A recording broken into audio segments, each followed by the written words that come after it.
Hello, we are going to read Runt Chapter 8. Runt promised himself he was never going to run from a storm again, or from anything else for that matter, and day after day he worked to prove to his father and to the rest of the pack that he was indeed brave. He was the first to leave the den, the last to return every day. He even began to challenge the other pups for the meat brought home from the hunt. Occasionally, despite his smaller size, he won out of pure determination. Once he snatched a doe's shin bone from under Hunter's nose, and when she stepped back and left the prize to him, he dragged it around all day so the rest could see. But however fearless he tried to be, his father never seemed to notice. Then one day, wandering restlessly on the perimeter of a clearing, he encountered a brown, spiny-looking creature he had never seen before. I wonder what that is. "Stay away from me," she muttered. "Don't you dare come near." "Why would I stay away?" Runt asked. He wasn't being rude. He really wanted to know. Surely his father would take no notice of such a warning. Biter wouldn't either. "Because I'm dangerous," she replied.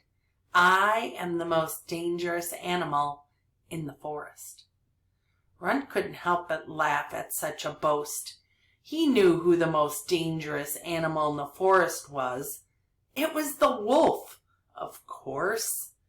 Dangerous to deer, dangerous to enormous moose, despite their heavy antlers and fierce hooves.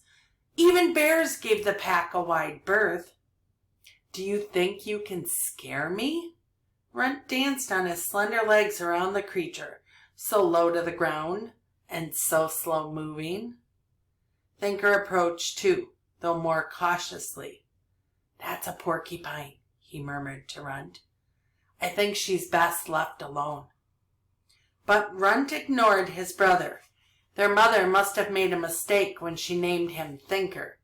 He should have been called Worrier instead. He was always fretting about something.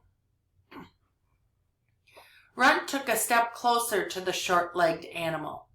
Porcupine turned her back, swishing her tail in a comical fashion. The tail missed Runt's nose by inches, and he laughed again. "I don't do battle with tails," he said. "If you want to fight, turn around and face me." Porcupine didn't answer. She didn't turn around either. "Come on," Runt taunted the animal with the odd arched back and nose almost touching the ground.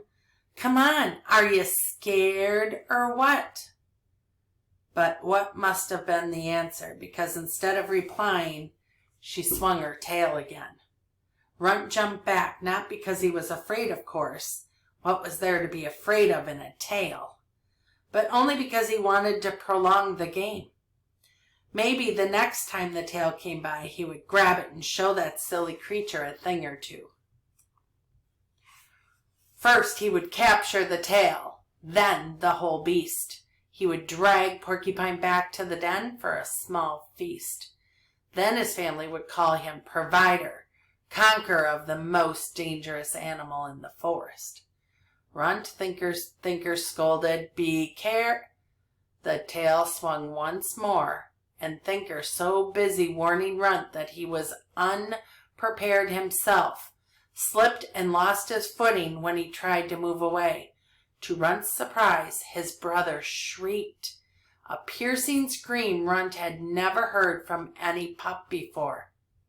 When the offending tail came back, Runt lunged to grab it, but even as he tried to take hold, pain flashed through the side of his face, pain so fierce that he couldn't even cry out.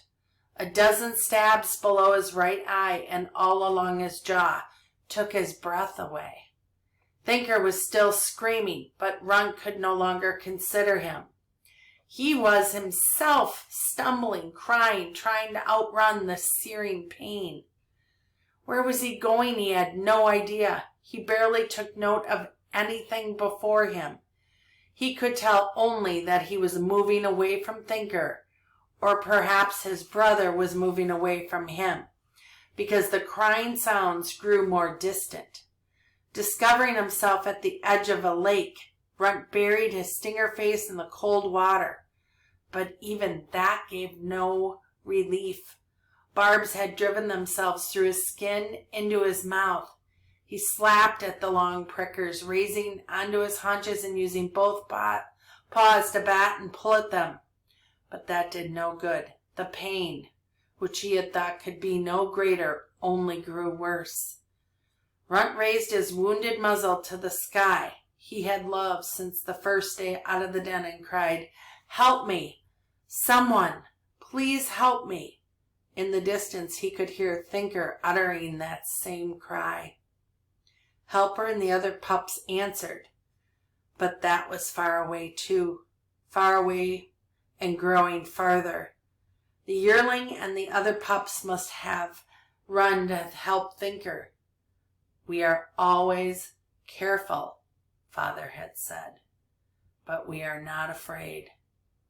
But how could a pup anticipate disaster waiting in every creature's tail and not be afraid? Foolish. King's gaze had said that too. Runt wanted to roll on the ground, to smash his muzzle into the earth, to howl, but gradually he went quiet instead. Every movement, even every utterance, only made the fire in his face worse anyway. He crawled from the grassy bank and stumbled toward the wall of trees. He was going to die, and he knew it. The way the little field mouse had died when he had pounced on it, going suddenly limp and soft in his jaw. The way the deer did and the great moose the hunters brought home in their bellies. He would die and be food for maggots and mice, for weasels and skunks, perhaps even for Raven. Once again he had done the wrong thing. Done the wrong thing and brought his brother down with him.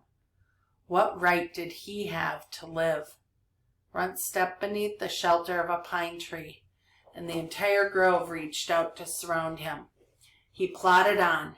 Every time he came to a place where he might have collapsed, where he might have waited for death to take him, the pain kept him stumbling forward.